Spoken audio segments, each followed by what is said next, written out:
I'm still asking the question and providing answers as to why, after 400 years, African Americans have created no measurable wealth collectively. We were at 1.5% during slavery. Today, we're at 2.9%. That's only moving up in wealth acquisition of 1.5% over a 400-year period. What's the problem? That's the question, and I'm providing answers. Stay with me. Get ready for a kingdom encounter. The kingdom of God, justice and righteousness. A kingdom encounter. Teaching believers, training leaders, transforming communities. It's a kingdom encounter. Good morning, and thank you for tuning in to Kingdom Encounter. I'm going to sit with you. I'm going to be the host. I'm going to be the speaker for the next about hour as we continue asking and answering a very important question. A very, very important question. And that is why African Americans have not created more wealth in over 400 years. 1.5% during slavery, 2.9% today. What's the problem? Is it systemic, structural, institutional racism? Or is it black culture? Or is it both? What's the issue? Whatever the issue or issues are, we need to address them so that we can get our share of America's wealth. We're approximately 14% of the United States population. We should have wealth on that level. In other words, 14% of this nation's wealth should be owned by Black Americans. We've been here long enough. We laid the financial foundation for this country. We are as much American as any European person, any Native American person, Asian American person, Arab American person. Why have we not gathered our share of this nation's wealth? It's a legitimate question. It's a legitimate question for a preacher to ask. Don't you think that for the last 7 weeks, I have not been in the Bible? I certainly have. We've been reading as our foundational scriptures from James chapter 5, where James, by the Holy Spirit, challenged people who were wealthy in this world, but who had gained their wealth by cheating and defrauding, robbing other people of their labor. And James pointed out that their cries had reached God's ears. So I'm very much in the book. I'm very much in the Bible and asking this question and providing answers. So this is the gospel, because God is a God of justice and righteousness.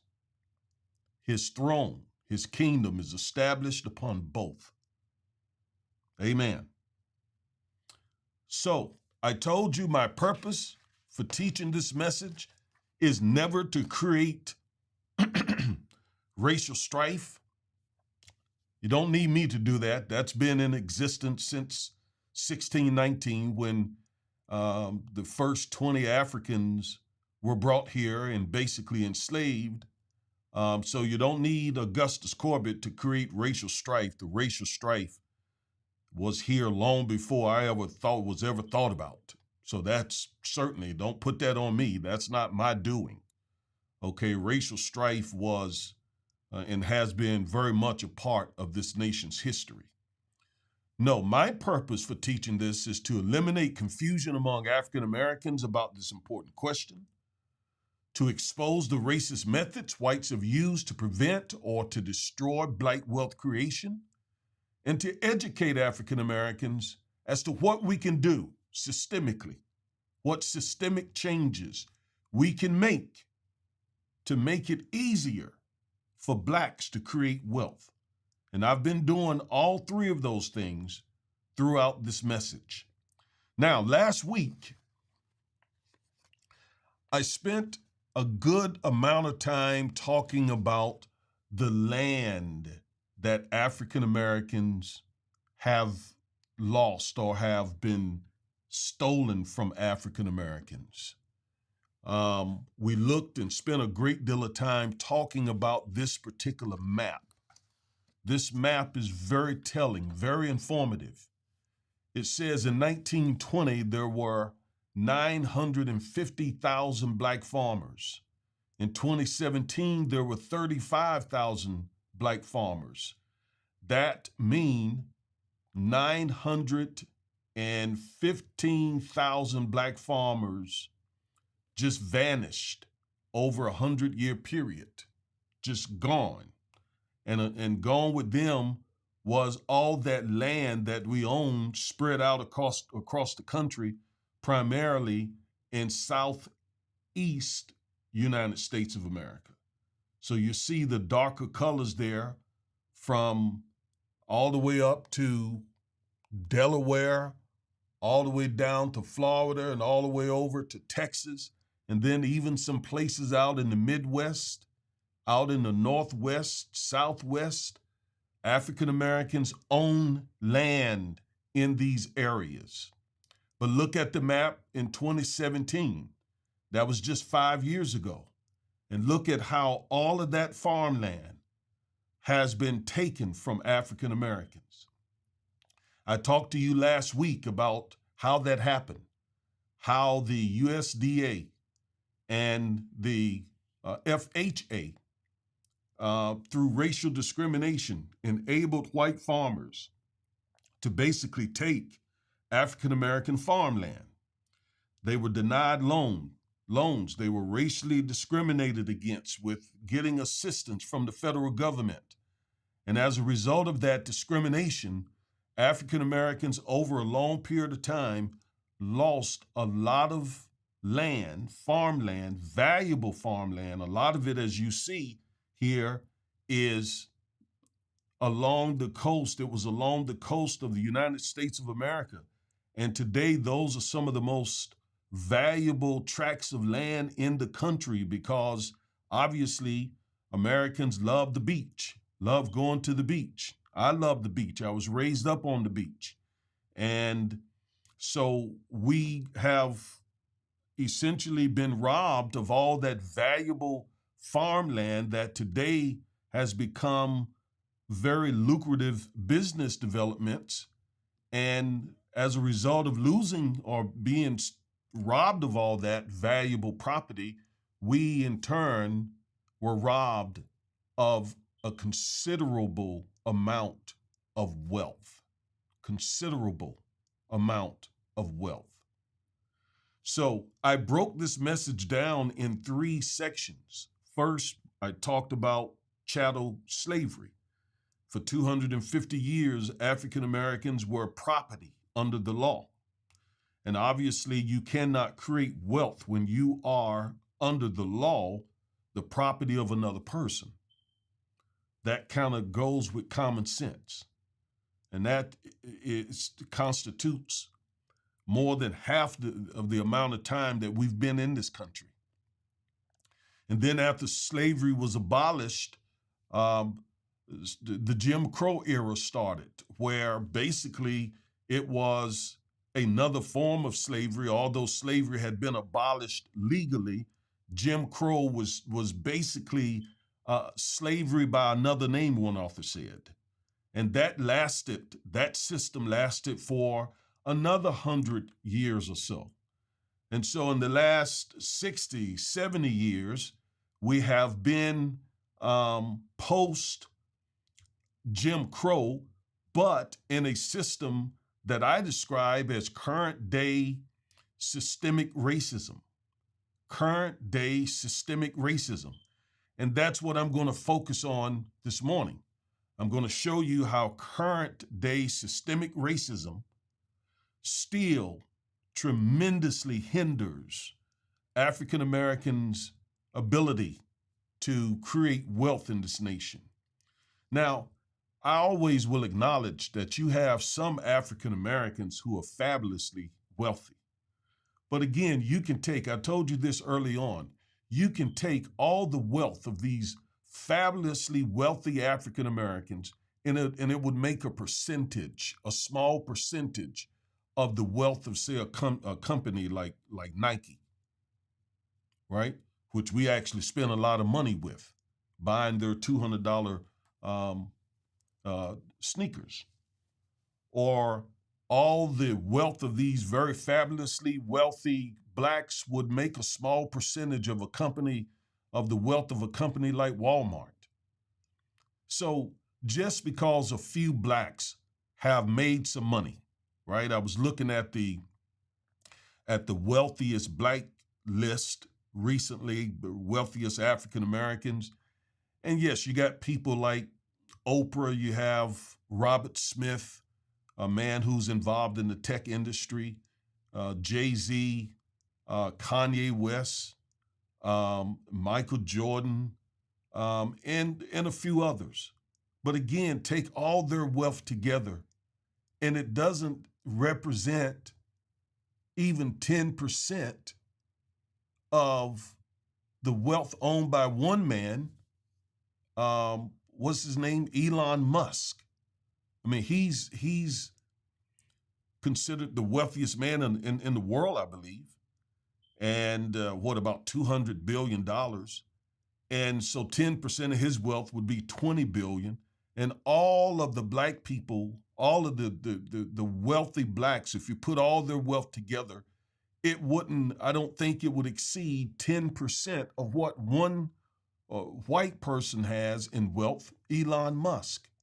So don't think, and then if you come down from those fabulously wealthy blacks, sure, you got some blacks who've been able to, put together some wealth and bravo, and God bless them, and we pray that they create more, right? But don't be distracted by that. As a whole, collectively, Black Americans own only 2.9% of this nation's wealth. And that I got from the Federal Reserve Board. They ought to know. They establish fiscal policies in the country. They are the ones they are the central bank, so they know where the wealth is and who has it. And they attribute that small amount of wealth that black people own, they attributed it to systemic racism. And so, yes, let me just say that I don't believe the issue is black culture. I believe the issue, again, has been 250 years of chattel property slavery, 150 years of Jim Crow, and then systemic current day systemic racism today. There are always issues in black culture that we need to change, that we need to delete and get rid of. But if you change all that, we still will not be able to catch up. The average the average white family has about $200,000, about $180,000, $190,000 in wealth, whereas the average black family has about $23,000 in wealth. So that's a big, big gap that cannot be closed, even if the African American culture just became just pristine and perfect.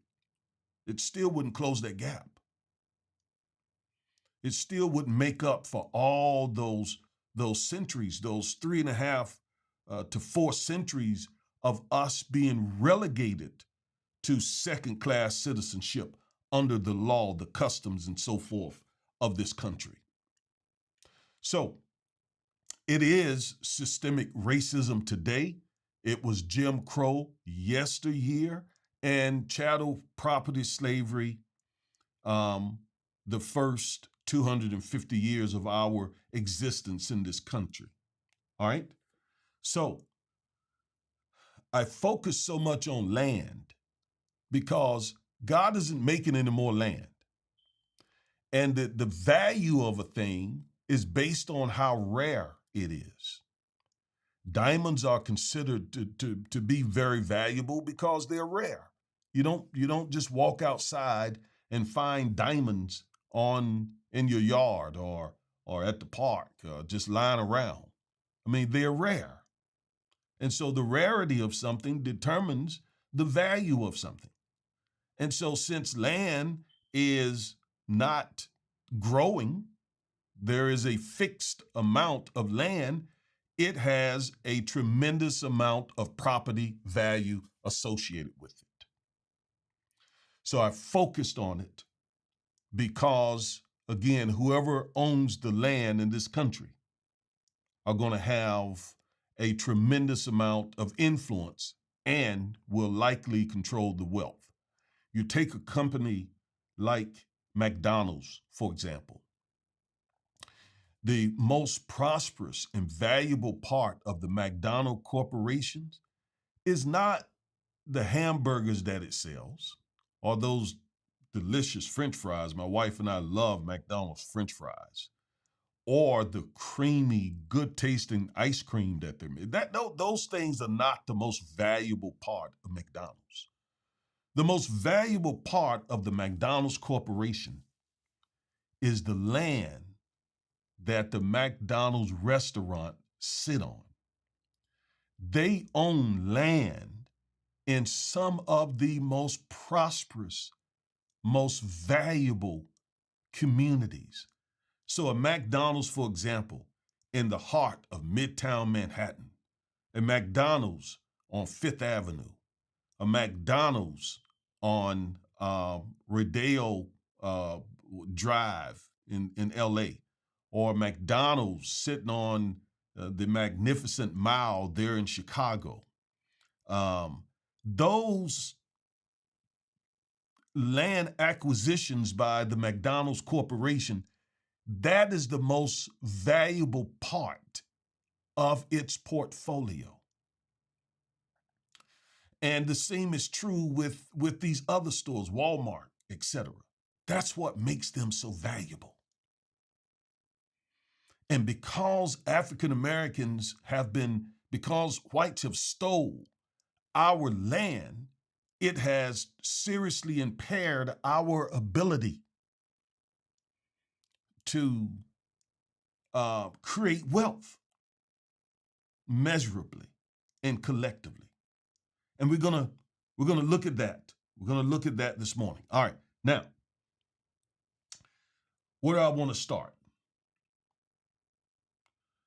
All right, so today I'm going to get into how current day systemic, or you can call it institutional, or you can call it structural racism, how that impacts or hinders African Americans from being able to create wealth.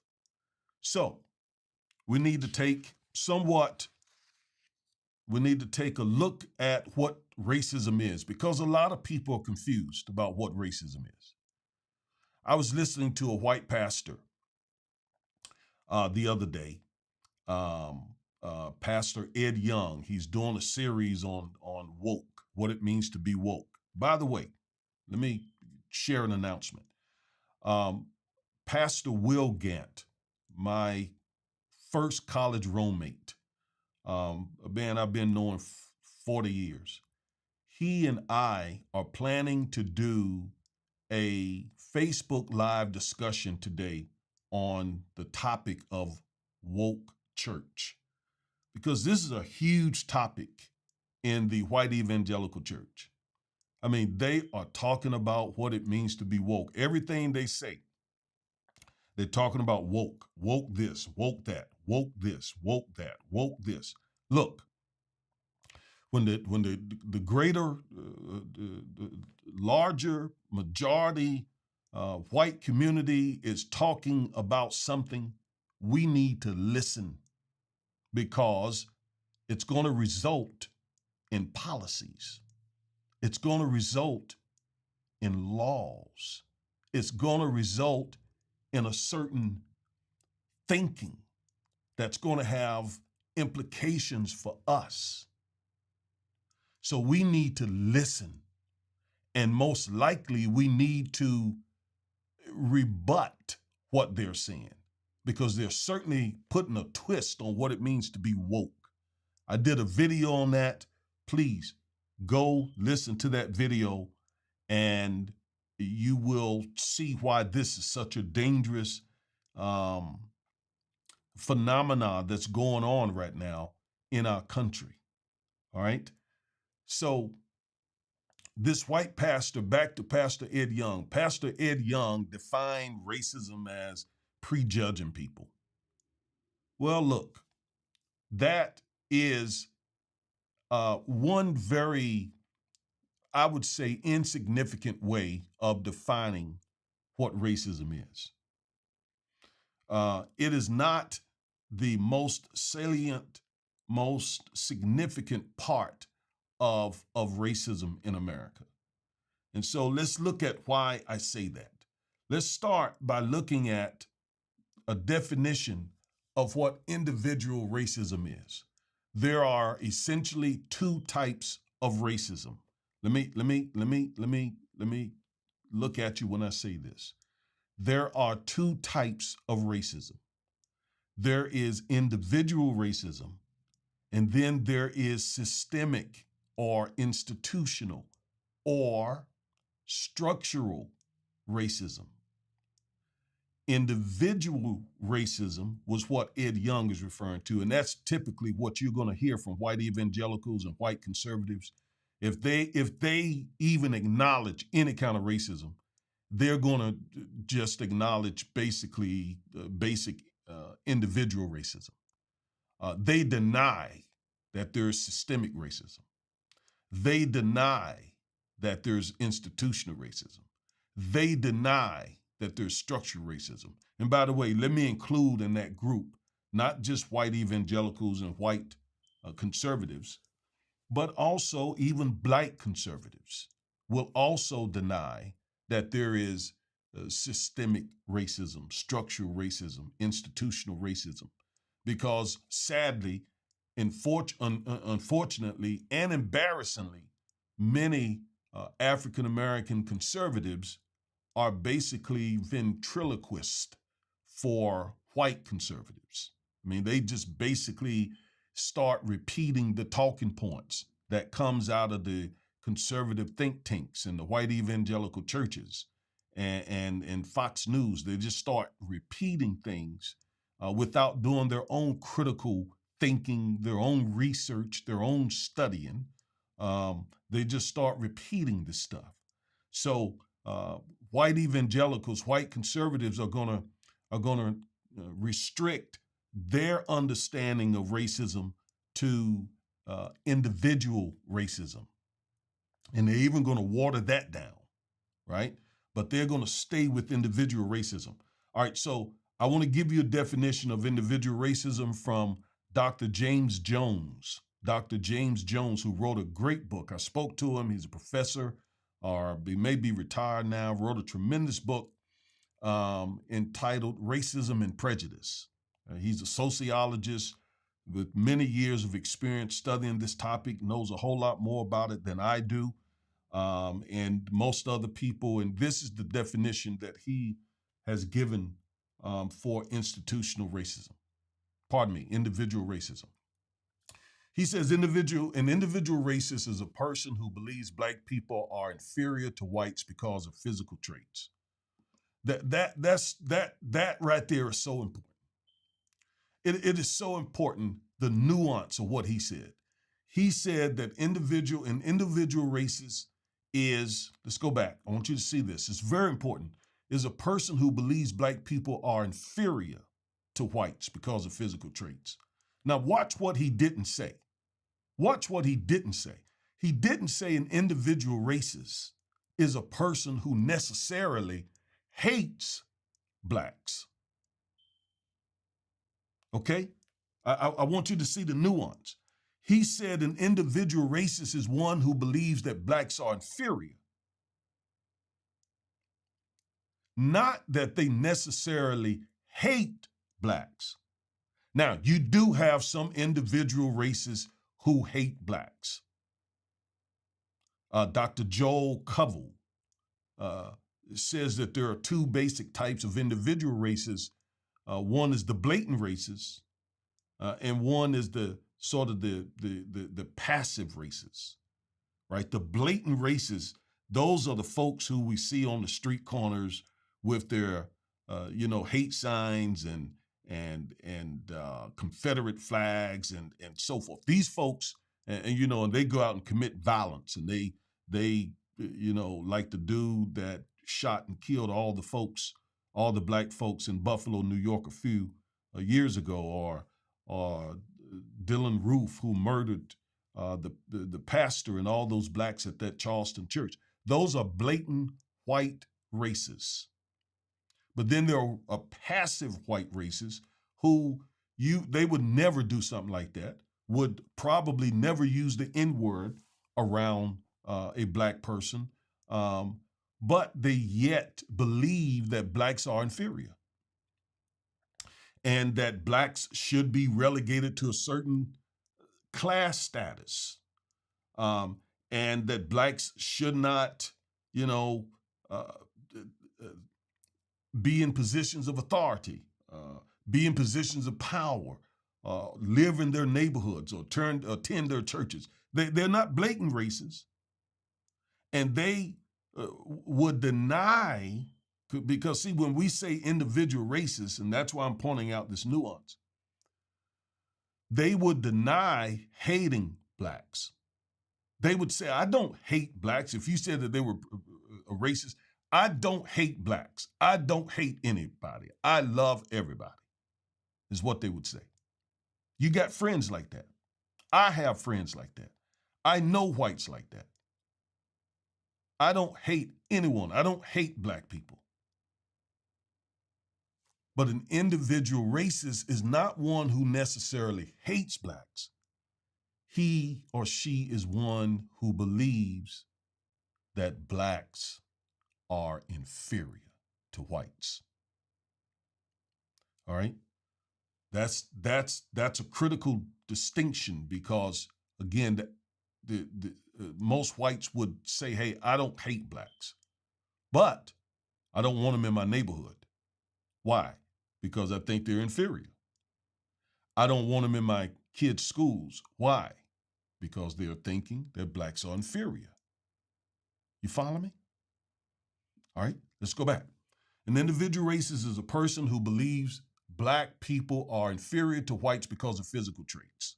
In other words, we don't have the same brain capacity as they do.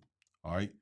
This person further believes that these physical traits are determinants of social behavior and of moral or intellectual qualities, and ultimately presumes that this inferiority is a legitimate basis for that group's inferior social status. Now, you know that is exactly a proper and correct description of a whole lot of white people. Okay? They are individual racists in that they consider blacks to be inferior. They're nice. Some of them are very nice. Don't misunderstand me. That's where we get all misled. Well, this is a really nice white person. That ain't got anything to do with it.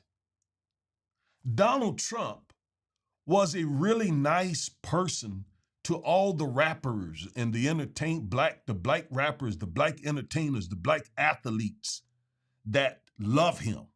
Some of them love him, like Herschel Walker.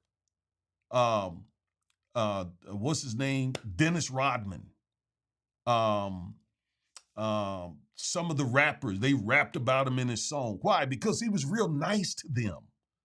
I mean, real nice. I mean, he's a nice, he can be very charming when he needs to be. But oh, wow, that hid that deep-rooted white supremacist, racist ideology in his heart. How do we know it's in his heart? Because we have seen it from his actions as president. We saw how he behaved when Obama became president.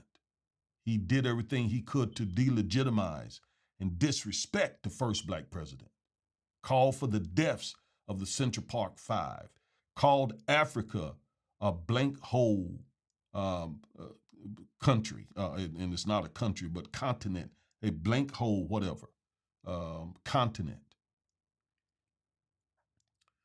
And said all Haitians have AIDS. I mean, discriminated against blacks in the 70s. I could go on and on and on and on and on.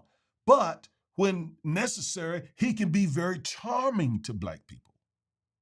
So don't be misled by charm and niceties. The question is, do they believe blacks are inferior? If so, they are racist. And oftentimes they believe that inferiority is based on the equipment that God has given us. Since I've been doing this message, people have made comments on YouTube, like, for example, very racist comments, like, you know, in answer to my question, why after 100 years blacks have created no measurable wealth collectively, one commenter said, it's the equipment. It's the equipment, meaning our brain capacity. I mean, there are literal books on the shelves out there that saying the black man's brain is not as big as the white man's brain. And so these races, as Professor Jones points out, they believe those physical traits determine our social behavior and our moral and intellectual qualities. And so therefore, they believe that that's a basis for them to be in the superior status in this nation. And an important consideration is that all judgments of superiority are based on the corresponding traits of white people as norms of comparisons. So yes, if they consider people with melanin in their skin, melanated people, to be inferior, then quite naturally, they see themselves as being superior. In other words, the standard, as Professor Jones said, the norms, right, of beauty, the norms of intelligence, right? And it's a lie from the pit of hell. White people are not more beautiful. They're not more intelligent. All that's a lie, a total lie from the pit of hell. Absolutely. From the bottom parts of hell, it is not true. Whites are no more beautiful, no more intelligent than any other ethnicity. All right? You have some brilliant white people, but you also have some brilliant black people.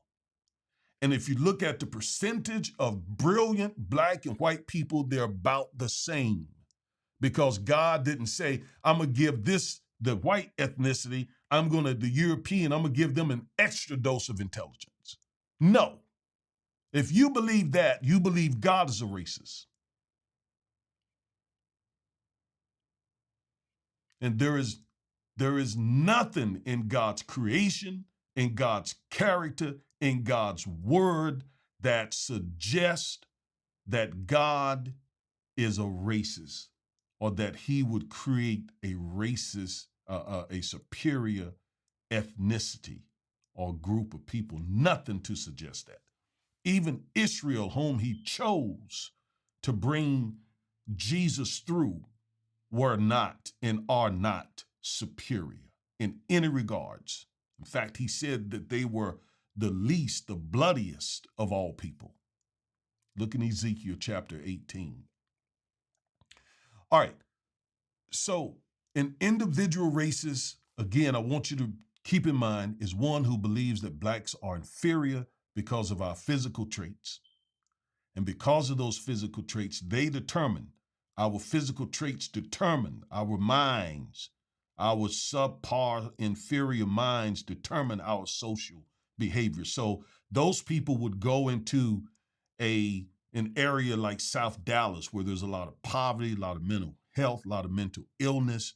These individual races would go in a place like that and say that all the poverty, the drugs, the crime, the mental illness that we see in places like South Dallas, South Bronx, South Chicago, all that is the result of the inferiority status of Black people. In other words, Black people behave that way.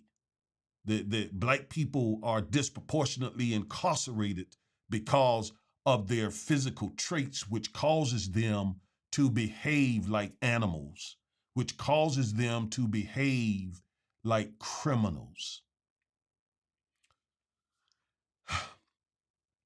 The criminal is the one who enslaved the other one for 250 years. The criminal is the one who stole North America. The criminal is the one who colonialized the continent of Africa. That's the criminal. But I still won't go as far as saying that because we've seen a tremendous amount of criminal behavior from the people of European descent, I still won't say that God created them inferior, because I'm not a racist. All right? I'm not a racist. And by the way, me addressing this topic doesn't make me a racist. So I'm not a racist because I don't believe that about other people. I believe God made human beings equal. All of us came from dirt. We have the same blood running in our veins. There is no inferior or superior race. The Apostle Peter, in the Word of God, he was a bigot. He was a Jewish bigot until God broke him down, and he said, Acts chapter 10, you need to read it all the time when you're thinking about this topic. He says, I've come to understand, I've come to realize that God is not a respect of persons. God is not a respect of people. He loves anyone who obeys and who loves him. But that's what an individual racist is. All right. Now, let's talk about the next type of racism, and that is institutional racism. And this is what you must understand in order to understand why Blacks have been able to create very, very little wealth in this nation. All right. The definition, I've cited you three different sources who define institutional racism or systemic racism or structural racism. And their definitions are noticeably very similar. All right, Dr. James Jones, he says, systemic racism are those established laws, customs, and practices within institutions which systemically reflect and produce racial inequities in American society, whether or not the individuals maintaining those practices have racist intentions. Let's read it again. That is so powerful. He says, those established laws, institutional racism, are those established laws, customs, and practices within institutions, banking institutions, hospitals, colleges, police departments, court systems, okay, which systemically reflect and produce racial inequities. So these policies, these laws, these practices, they are what produce racial inequities in American society, not the inferiority of Black people, but it's the customs, the laws, the practices that Black people contend with on a daily basis. It is those things that produce the racial inequities in American society. And they produce those inequities whether or not the individuals maintaining those practices have racist intentions. Now, this is important, folks. This is important because the person who is hiring and firing at your job may not have racist intentions, yet the first fired and the last hired are Blacks. And so if you were to confront that HR person about why there are so few Blacks in management positions and who are making the same amount of money of people who are in it, that person would deny being racist, and maybe even legitimately so. They may be a person who is not racist, but they are following the policies of their company that produces these inequities. You follow me? That's why harboring on racist individuals, focusing on whether individuals are racist or not, is really a waste of time when in terms of addressing wealth disparities and health disparities. We got to get to the root of the issue, which are the policies, the procedures, the laws, the regulations. We don't, shouldn't spend a whole lot of time on whether an individual is racist, unless they're in some sort of position of power over you. But what's in the training manuals? What's being said in the back rooms? What's being said in the boardrooms? What's being said, in the meetings of the upper echelon of the company? What kind of culture is being established, right, that produces these inequities? That's why we have to deal with systemic racism. Now, again, white conservatives, white evangelicals, even many Black conservatives will deny that systemic racism exists. They will deny it. There is no systemic racism. And let me connect this up for you. Critical race theory. One of the basic tenets of critical race theory is that America is systemically racist. That's one of the basic tenets of critical race theory. So there's no wonder why whites have come up so strongly against critical race theory and being woke, because they don't want the truth out. Here's what they say. It's not systemic racism, it is personal responsibility. It is not that there's so much systemic racism in America, but it's that Blacks don't take personal responsibility. I'm going to dispel and debunk that lie, that myth, that charade, that shenanigan. I'm going to do it even in this message right here, okay? I still got a few minutes. I still got about 20 minutes here, all right? I'm going to debunk that. I'm going to show you that that's garbage. I know that's what we hear all the time from the media, that Blacks are irresponsible and so on. It's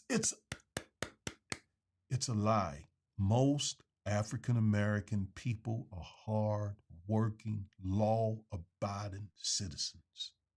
Don't buy that garbage. Don't buy that. Most Black men are law-abiding, hard-working men. The media and the pundits, they put out a different narrative. And unfortunately, they control the narrative. So it's hard to fight this disinformation. But it's a lie. The issue is systemic racism. The issue is systemic racism. All right, let's go back. Health Affairs Journal. This is a government agency. Here's what they had to say. Systemic and structural racism are forms of racism that are pervasively and deeply embedded in systems, laws, written or unwritten policies, and entrenched practices and beliefs that produce, condone, and perpetuate widespread unfair treatment and oppression of people of color with adverse health consequences. So they're touching on the health disparities. But I want you to see how exact, how specific, and how bold they defined what systemic racism is. Systemic and structural racism are forms of racism that are pervasive and deeply embedded. This is not just individuals being racist. This is deeply embedded in the very fiber, in the very systems, in the very institutions, in the culture of America. Of course, whites deny that. But you would be a fool to accept that denial. We're talking about a country that enslaved Black people for 250 years. And then a country that then wrote Black Code laws that continue to enslave Black folks for another 100 years. Why would you think that all of a sudden at the 350th year of America's existence, America had a mea culpa moment, had just this, we're no longer systemically racist? You would be a fool to believe that.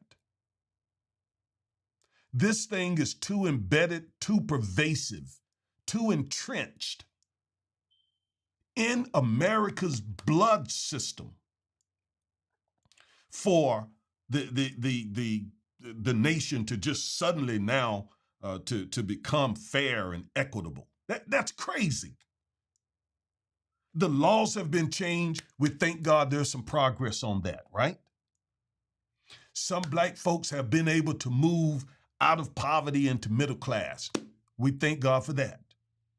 Other Black folks have even been able to create some wealth, some in the billions. We thank God for that. But when our nation, when Black Americans have only 2.9% of our nation's wealth, after being in this country 400 years, that tells us that systemic racism is still very deeply entrenched in this country.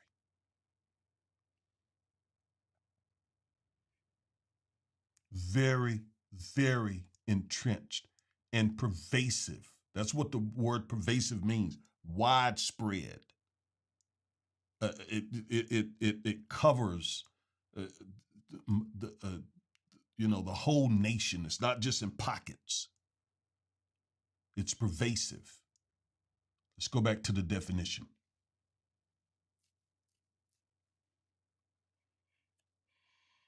Let's look at sociologist Nikki Lisa Cole. She wrote, rooted in a racist foundation, systemic racism today is composed of intersecting, overlapping, and codependent racist institutions, policies, practices, ideals, and behaviors that give an unjust amount of resources, rights, and power to white people while denying these same resources, rights, and power to people of color. Do you notice something common in all of these definitions? Let me point it out to you. just in case you missed it. Dr. James Jones uses the words laws, customs, practices within institutions. Health Affairs talks about systems, laws, written or unwritten policies, entrenched practices. And then Nikki Lisa Cole talks about policies, practices, ideals, behaviors. You see, that's the systemic institutional racism. It's not the individual person. It's the policies, the practices, procedures, the laws, the regulations. You see, sometimes here's what we're learning. We're learning that the laws, pay attention to this, the laws can be racially neutral. The laws can appear on face value to be racially neutral and racially equitable. But there's something much deeper than the laws. There are still the policies, the customs, the practices that oftentimes undermine the law. Yeah, the law says this, but the company still got these policies in place. I see this on a daily basis in my law practice. The law says, Section 1981 of the Federal Code says blacks ought to be treated as fairly as whites. But there are institutions in America who disregard that law all the time because of their policies, their procedures, their customs. And what do we have to do? We have to sue them. We have to drag them in front of a court and make them stop it. And the person who's doing it may be as nice a person as you ever meet, may be as sweet a person as you ever meet. That's where some of you all get all misled, because that's what you're focused on. Who was it? I think it was Dennis Rodman said about Donald Trump, ain't a racist bone in his body. Because Trump has been nice to Rodman. I don't care about you being nice to me as much as I do about you being fair and equitable. If you putting a knife in my back, I don't care that you doing it with a smile on your face and whispering sweet nothings in my ear. What I care about is the fact that you got that knife in my back. See what I'm saying? That's institutional racism. That's the problem. Not individual racism. Individual racism is more of an issue for me as a preacher of the gospel, right? So as a preacher of the gospel, I am concerned about an individual harboring racism in their heart because I know it's a sin. And I know that person needs to either become born again or that person needs to have a mind renewal, right? Because there are some, 2 Corinthians 10, 4 and 5 talks about how we get these mental strongholds in our minds. And so some people, some whites and others are raised up in families and homes and neighborhoods and environments where they pick up this learned behavior. We're already born sinners, so we have a proclivity toward sin anyway. So we're raised up hearing our parents say disparaging things about a group of people, then it very likely will become that will become our way of thinking.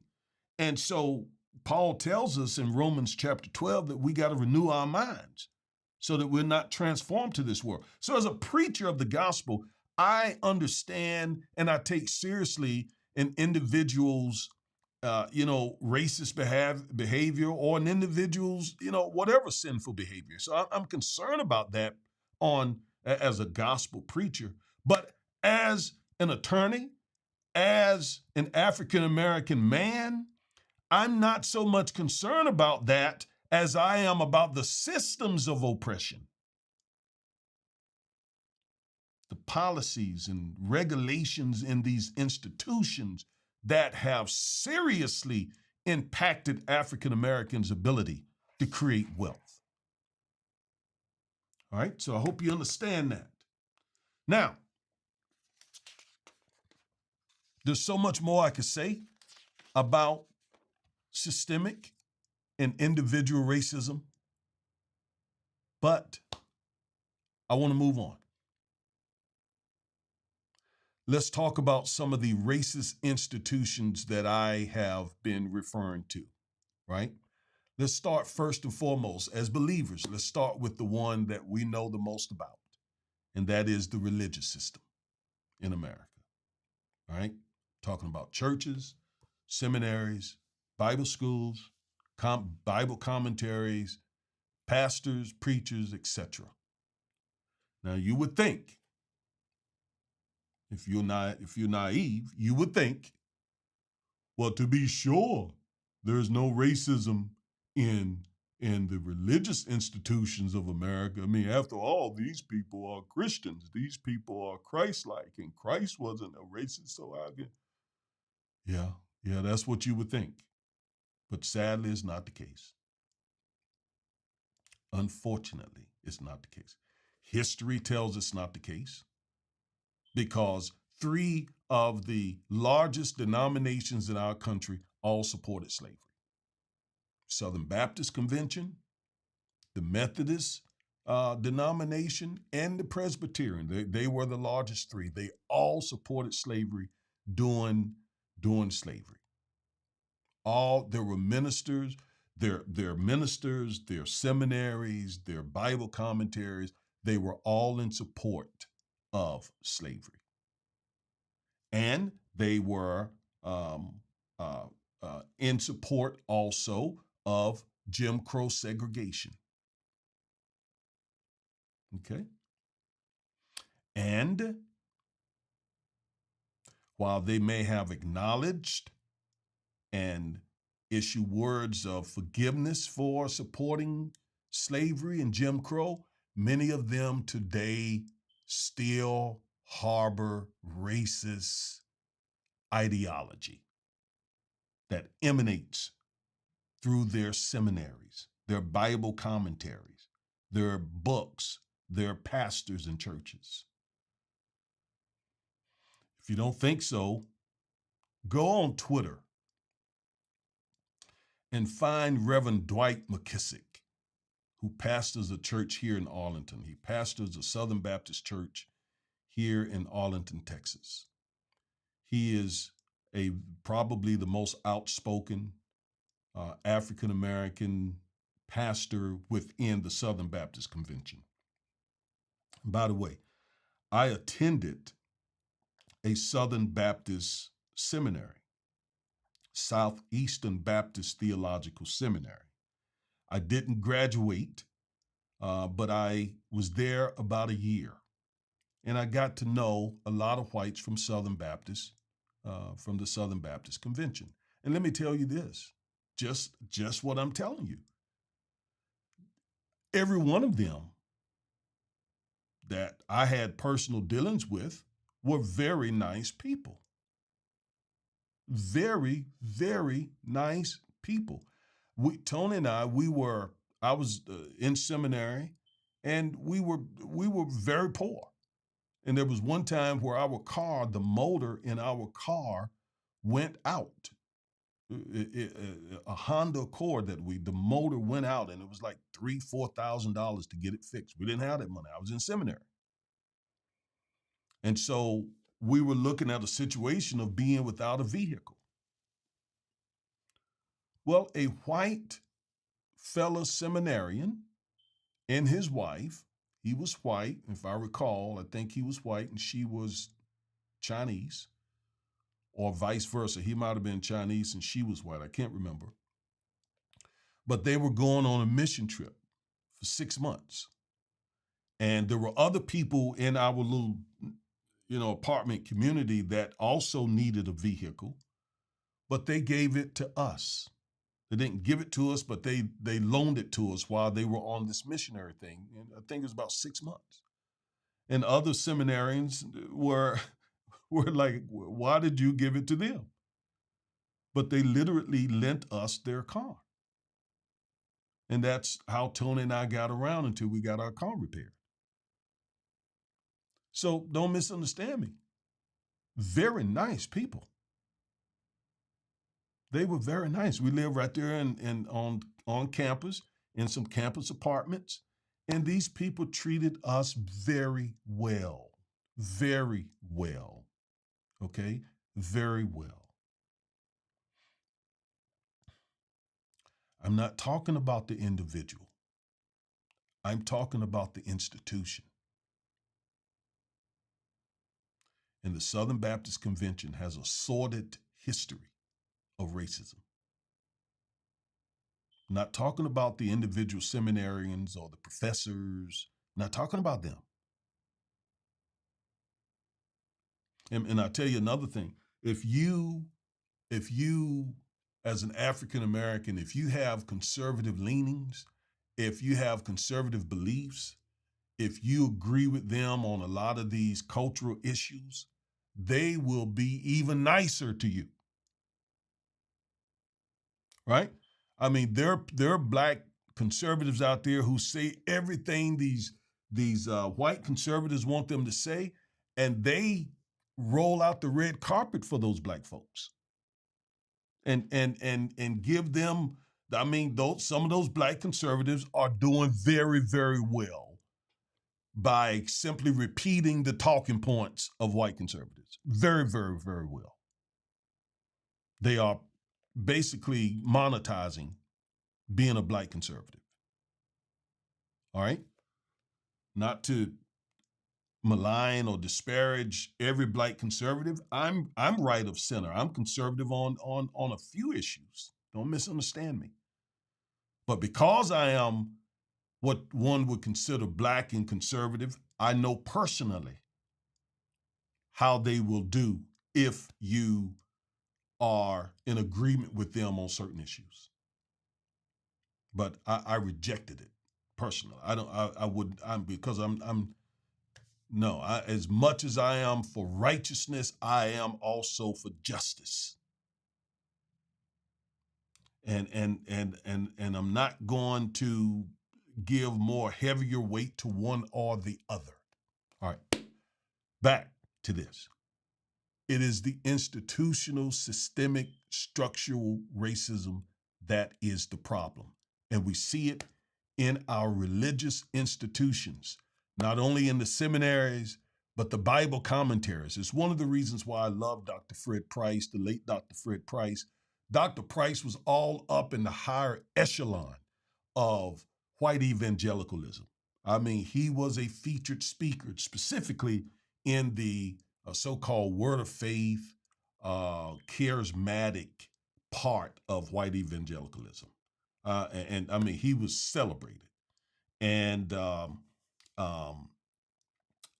Price has had his personality, which was abrasive at time, and many people, just took issue with this personality and the things he said and the way he said things. I loved him. Okay, I loved him. We need more. I said it on Facebook. Several people disagree, but I'll say it again. We need more men, more Bible preachers like Fred Price. Okay, why do I say that?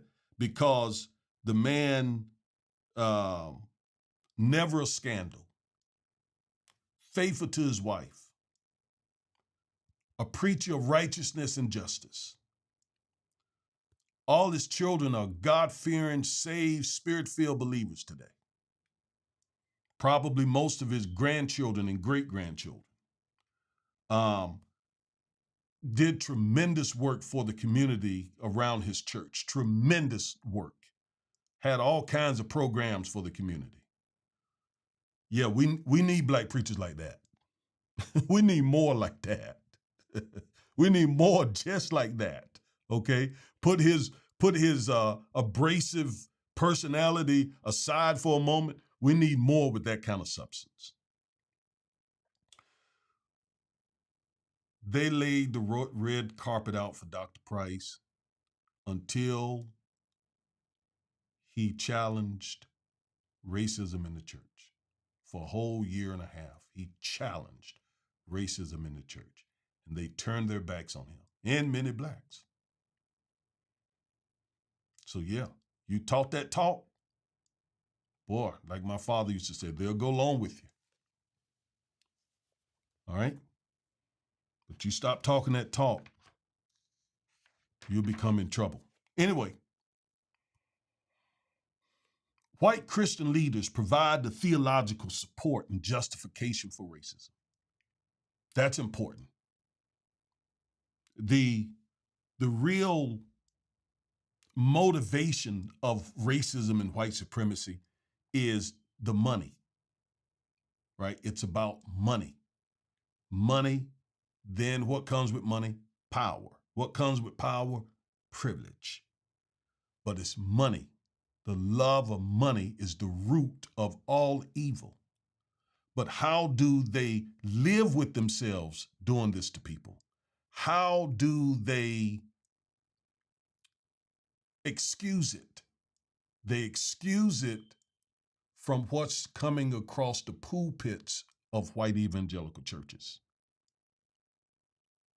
So the white pastors, and not just the pastors, but again, the seminaries, as well as the Bible commentaries. You know, we've all purchased Bibles that were written by white evangelicals, and then the commentaries where they would give you their spiel on what a verse or chapter of the book says.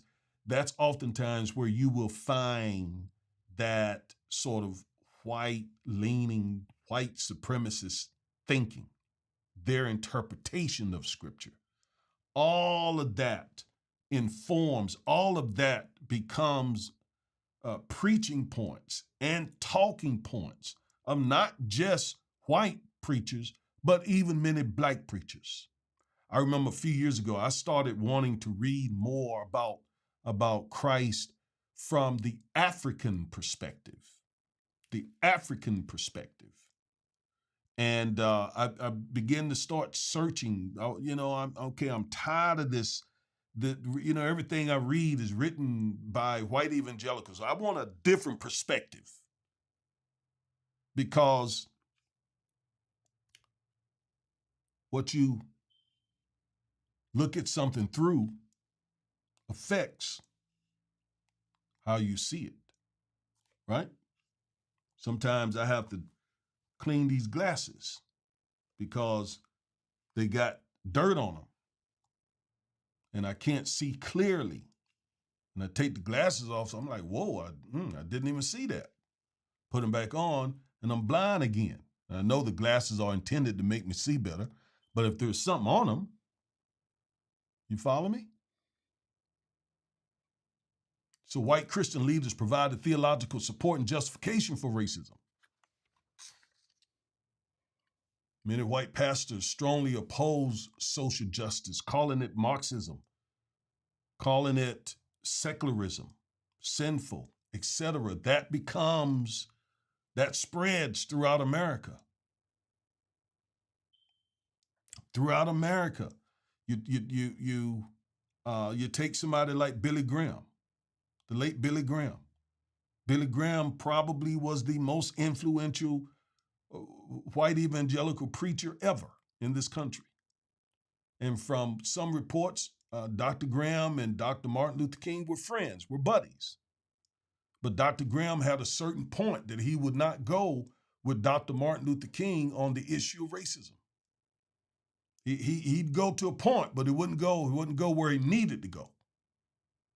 He wouldn't go where we needed him to go, because we need people like that speaking to white evangelicals. And I would say more today than ever, what is sweeping and occurring in many white evangelical churches is just really very, very disturbing. Very disturbing. All right, I've gone about as far as I can go now. I got much more. I think next week we're going to be able to conclude this. All I need to do at this point is to show you the racism that are in these institutions. All right, so we're going to look, I'm right now talking about the religious institutions. We're going to talk about the financial institutions. We're going to talk about the medical institutions. We're going to talk about the education institutions. We're going to talk about the home institutions, the home owners or the mortgage companies. We're going to talk about that. And I'm going to show you. I'm going to show you. I'm a lawyer. I don't just say stuff. I mean, I've been practicing law now. In fact, just a few days ago, been 15 years for me, actually in practice, and I actually started studying the law before that. And one thing, we can't get in front of a jury or in front of a judge and just say stuff, just conclusory statements without having some law, some proof, some evidence. We can't do that. So I don't do that. When I say a thing, I'm a support a thing with some evidence, with some receipts. All right. Glory to God. So there's probably one more week of this, and we're going to move on. I think I would have, at that point, proven that it's not Black culture that has hindered Black Americans from creating wealth. Black culture got many things, as do other cultures, that we need to change. Don't misunderstand me. And certainly Black culture may impact individual Blacks from being able to create wealth. But collectively, the issue is not Black culture. 250 years of systemic racism, of chattel slavery, 150 years of Jim Crow apartheid, and the last 60 years or so of current day systemic racism. That's the problem.